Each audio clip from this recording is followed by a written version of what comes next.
الحمد للہ رب العالمین والصلاة والسلام علی سید المرسلین اما بعد فاعوذ باللہ من الشیطان الرجیم بسم اللہ الرحمن الرحیم الذین یؤمنون بالغیب ویقیمون الصلاة ومما رزقناہم ینفقون آمنت باللہ صدق اللہ العظیم وصدق رسولہ النبی الامین الکریم وعلی آلہ واصحابہ اجمعین۔ آج سورہ بقرہ کی آیت نمبر 3 اس کا ترجمہ اور تفسیر ملاحظہ کرتے ہیں۔ فرمایا کہ جو بے دیکھے ایمان لائیں اور نماز قائم رکھیں اور ہماری دی ہوئی روزی میں سے ہماری راہ میں اٹھائیں۔ اس آیت مبارکہ سے لے کر المفلحون تک 3 آیتیں مخلص ایمان والوں کے بارے میں ہے، یعنی وہ ایمان والے جو ظاہری اور باطنی دونوں طرح سے ایمان والے، ان کے اوصاف بیان کیے گئے۔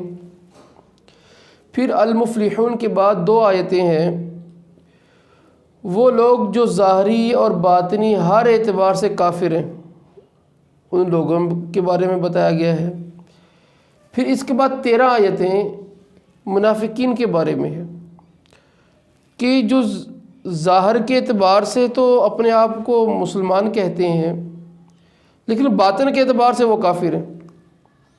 اور پھر آیت کے اس حصے میں متقی لوگوں کا وصف بیان کیا گیا، جیسے پچھلی آیت میں تھا نا کہ قرآن پاک یہ ہدایت ہے متقین کے لیے۔ اب متقی کسے کہتے ہیں؟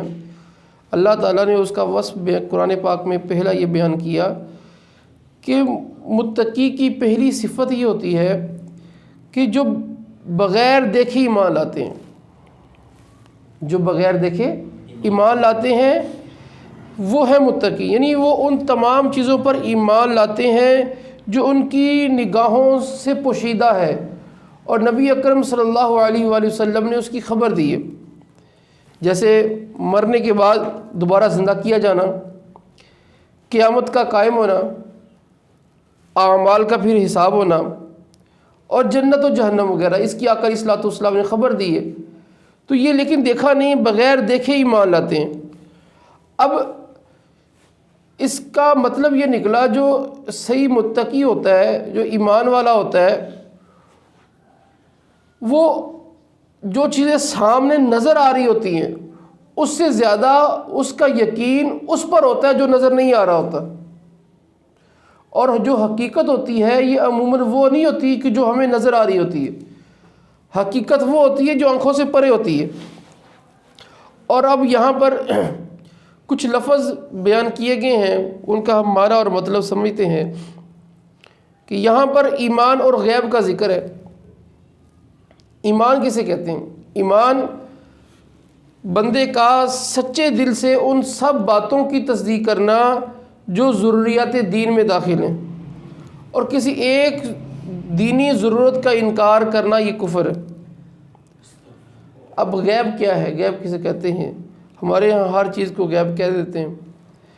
غیب کی تعریف یہ ہے کہ جو ہم سے پوشیدہ ہو اور ہم اپنے حواس کیا مطلب؟ دیکھنا، چھونا، چکھنا، اور بدیہی طور پر عقل سے ہم اس کو محسوس نہ کر سکیں، معلوم نہ کر سکیں، وہ ہوتا ہے غیب۔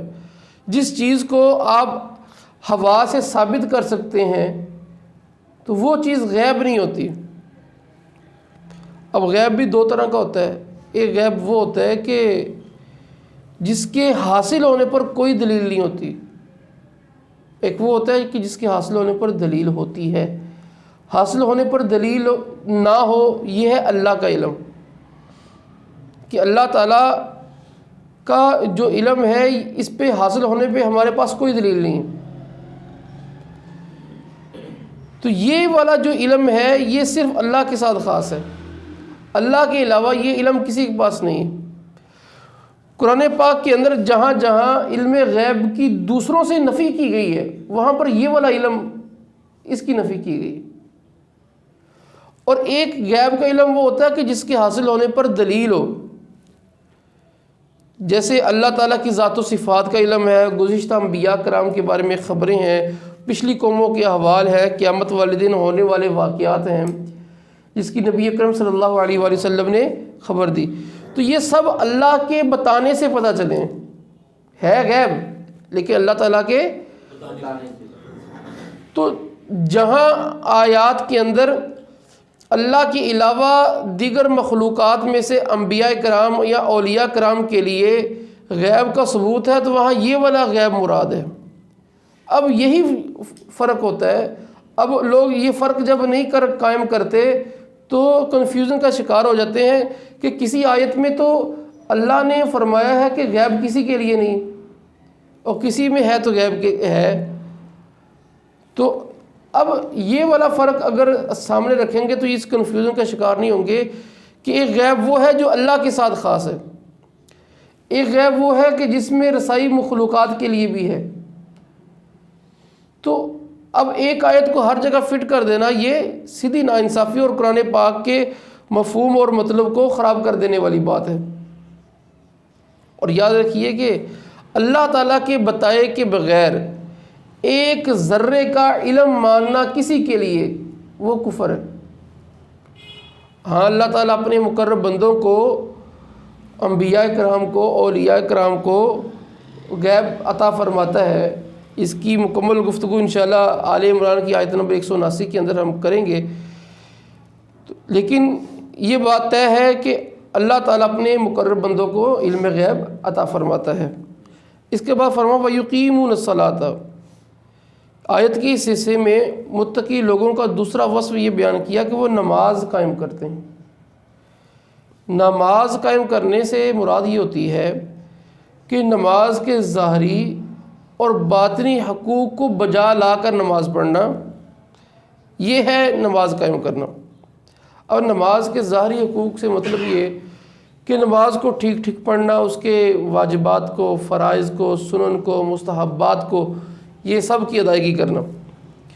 اور باطن سے اس کے حقوق کی ادائیگی یہ ہے کہ بندے کا دل نماز پڑھتے ہوئے غیر اللہ کی طرف متوجہ نہ ہو.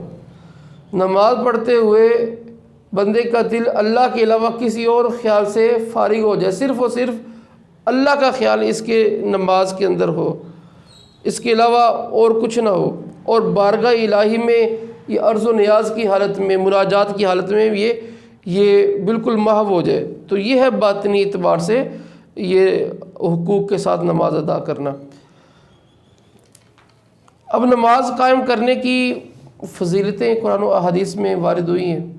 اور پھر سب سے پہلے یہ کہ اس کی حقوق کی ادائیگی کے ساتھ نماز ادا کی جائے، یہ مطلوب ہے. مطلق نماز پڑھنا یہ مطلوب شرع نہیں ہے.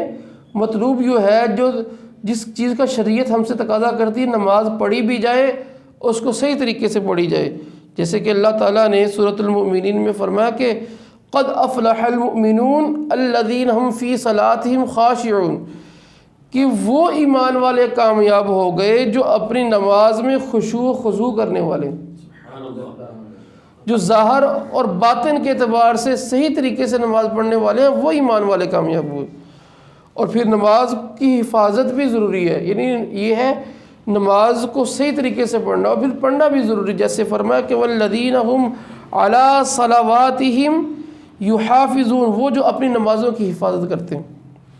اور پھر جو لوگ یہ دونوں کام کر لیتے ہیں، نماز بھی پڑھ لیتے ہیں اور صحیح طریقے سے بھی پڑھ لیتے ہیں، ان کے بارے میں فرمایا اولئک هم الوارثون الذین یرثون الفردوس هم فیہا خالدون. یہی لوگ ہیں وارث، یہی لوگ وارث ہیں کس کے؟ یہ فردوس کے میراث پائیں گے، یعنی جنت کی میراث پائیں گے اور وہ اس میں ہمیشہ رہیں گے. اور اس کے مقابلے میں جو بندہ نماز میں سستی کرتا ہے اور نماز ضائع کر دیتا ہے، اس کے بارے میں میرا رب فرماتا ہے کہ ان المنافقین یخادعون اللہ وهو خادعهم واذا قاموا الى الصلاة قاموا كسالى یراؤون الناس ولا یذکرون اللہ الا قلیلا. فرمایا بے شک منافق لوگ اپنے گمان میں اللہ کو فریب دینا چاہتے ہیں اور وہی انہیں غافل کر کے مارے گا. اور جب نماز کے لیے کھڑے ہوتے ہیں تو بڑے سست ہو کر لوگوں کے سامنے ریاکاری کرتے ہوئے کھڑے ہوتے ہیں اور اللہ کو بہت تھوڑا یاد کرتے ہیں۔ یہ آیت مبارکہ ہے، واقعی جھنجھوڑ دینے والی ہے کہ منافق کے بارے میں فرمایا کہ جب نماز پڑھتا ہے تو وہ سستی کے ساتھ پڑھتا ہے، نماز پڑھتا ہے تو سستی کے ساتھ پڑھتا ہے، اور فرمایا کہ وہ اللہ کو بہت تھوڑا یاد کرتا ہے۔ کہیں ہم منافق تو نہیں عمل کے اعتبار سے؟ تو یہ واقعی قابل توجہ، ہماری نماز سستی والی ہوتی ہے تو یہ تو منافق ہوتا ہے۔ ہم اب لوگوں کو پتہ نہیں کس کس چیز کے تانے دیتے رہتے ہیں، فلاں منافق ہے، فلاں یہ ہے، فلاں یہ ہے، فلاں اس طرح کا، اپنے گریبان میں ہم جھانکتے ہی کوئی نہیں ہے۔ اگر ہماری نماز ہی صحیح نہیں ہے، نماز میں سستی ہے، تو پھر کہاں کھڑے ہم؟ اللہ کو یاد ہی نہیں کرتے۔ دن میں 24 گھنٹے میں ہمارے 23 گھنٹے دنیا کو یاد کرنے کے لیے گزرتے، 1 گھنٹہ بھی اللہ کے لیے نہیں ہمارا ہوتا۔ تو جو تو اللہ کو تھوڑا یاد کرتا ہے یہ تو منافق ہوتا ہے، مومن تو اللہ کو بہت یاد کرتا ہے۔ اور فرمایا کہ ایک مقام پر فخلف من بعدهم خلف اضاعوا الصلاة واتبعوا الشهوات فسوف يلقون غيا الا من تاب وآمن وعمل صالحا فأولئك يدخلون الجنة ولا يظلمون شيئا۔ فرمایا تو ان کے بعد وہ نالائق لوگ ان کی جگہ آئے، نالائق لوگ جنہوں نے نمازوں کو ضائع کیا اور اپنی خواہشوں کی پیروی کی، تو وہ ان قریب وہ جہنم کی خوفناک وادی غائے میں ہو جائیں گے۔ مگر جنہوں نے توبہ کی اور ایمان لائے، نیک کام کیے، تو یہ لوگ جنت میں داخل ہوں گے اور ان پر کوئی زیادتی نہیں کی جائے گی۔ اندازہ کیجئے کہ نماز کو ضائع کرنے والا ہی اصل نااہل ہوتا ہے، نماز کو ضائع کرنے والا نااہل ہوتا ہے۔ اللہ تعالیٰ نے ایسے لوگوں کو نااہل فرمایا۔ ہم اپنی بڑی بڑی اہلیت کا دعویٰ کرتے ہیں، ہم سے بڑا قابل کوئی نہیں ہے۔ وہ کیا قابلیت ہے جس قابلیت میں نماز نہیں ہے؟ کوئی قابلیت نہیں ہے۔ قابلیت صرف اسی وقت ہو سکتی ہے کہ جب بندہ اللہ اور اس کے رسول کے احکام پر چلے، اس کے بعد اگلی قابلیتیں شروع ہوتی ہیں۔ قابلیت کی پہلی سیڑھی اللہ اور اس کے رسول کے احکامات کی پیروی کرنا۔ جو بندہ ٹائم پر نماز ہی نہیں پڑھ سکتا، اس سے بڑا نااہل ہو ہی کوئی نہیں سکتا، یہ پکی بات ہے، چاہے کوئی بھی کرے۔ اور سیدنا عثمان غنی رضی اللہ تعالیٰ عنہ فرماتے ہیں کہ نبی اکرم صلی اللہ علیہ وآلہ وسلم نے فرمایا کہ جس نے میرے اس وضو کی طرح وضو کیا، پھر اس طرح 2 رکعت نماز پڑھی کہ ان میں خیالات نہ آنے دے، تو اس کے پچھلے تمام گناہ بخش دیے جائیں گے۔ یعنی کتنی پیاری بات ہے اور کتنا یہ آسان ہے ظاہر کے اعتبار سے، لیکن میرے بھائیوں یہ ہو سکتا ہے، یہ مشکل بھی نہیں ہے۔ نماز وضو جیسے میرے نبی کا تقاضا ہے، اس کی تمام سنتوں اور مستحبات کے ساتھ وضو کیا جائے، پھر نماز ایسے پڑھے کہ اس میں رب کی یاد کے علاوہ کوئی یاد نہ ہو، تو اس کا ثمر کیا ہے؟ نتیجہ یہ ہے کہ اللہ تعالیٰ بندے کے پچھلے گناہ بخش دیتا ہے۔ لیکن یہ کرنے سے ہوگا، صرف سن کر پڑھ لینے سے تو نہیں ہوگا۔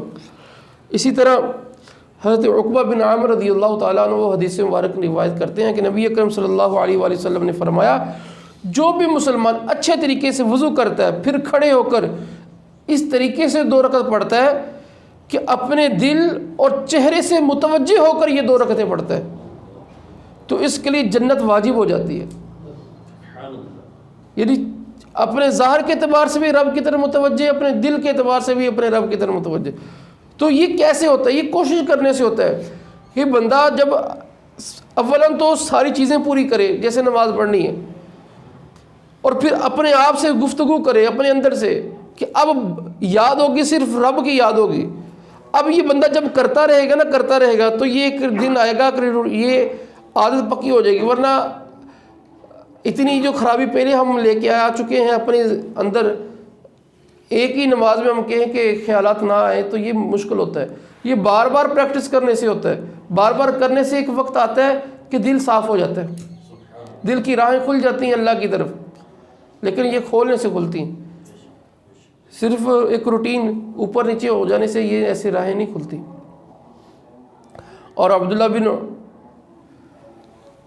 عمر رضی اللہ تعالیٰ عنہ آپ سے روایت ہے کہ آقا علیہ الصلوۃ والسلام نے فرمایا کہ جس نے نماز پر مداومت کی یعنی ہمیشگی اختیار کی تو قیامت کے دن وہ نماز اس کے لیے نور، برہان اور نجات ہوگی.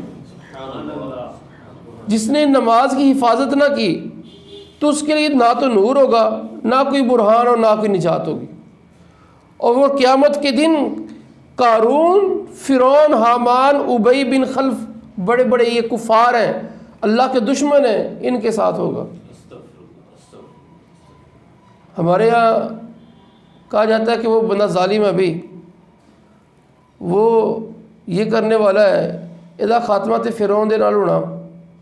بھائی نماز نہ پڑھنے والوں کا بھی اسی کے ساتھ ہوگا.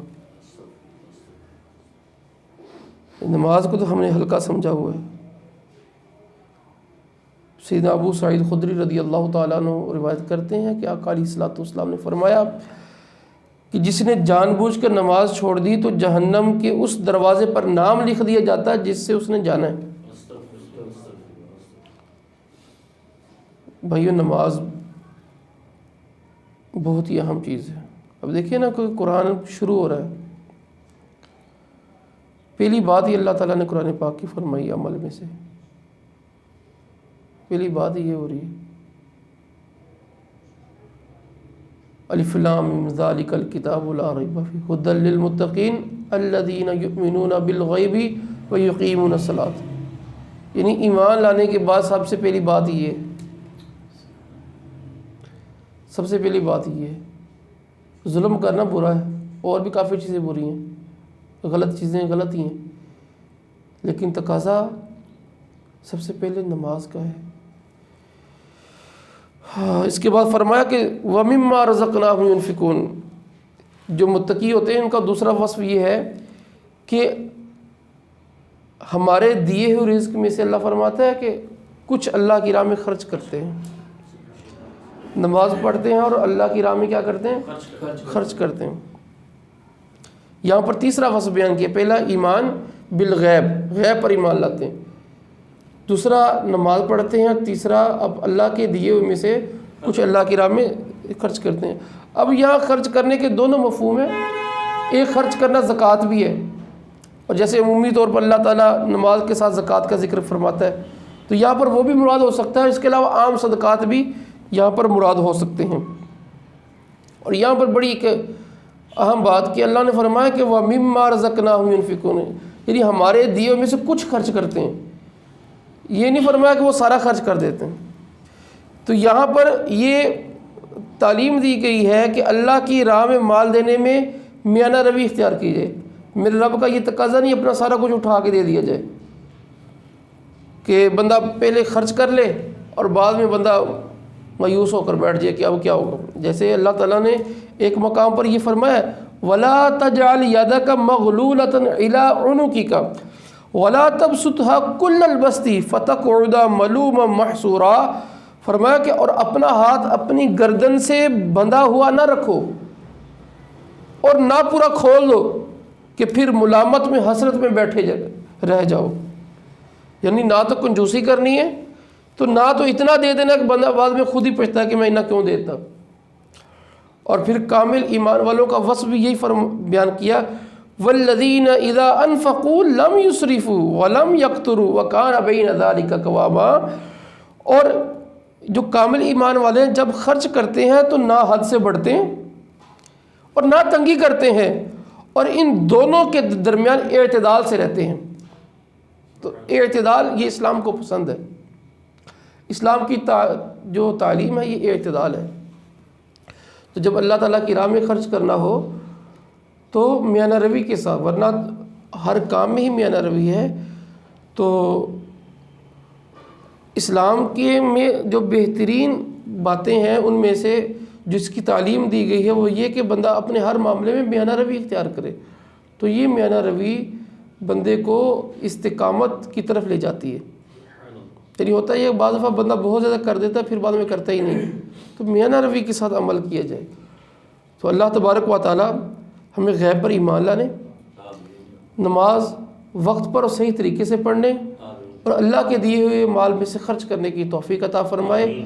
آمین بجاہ نبی الامین صلی اللہ تعالی علیہ وآلہ وسلم۔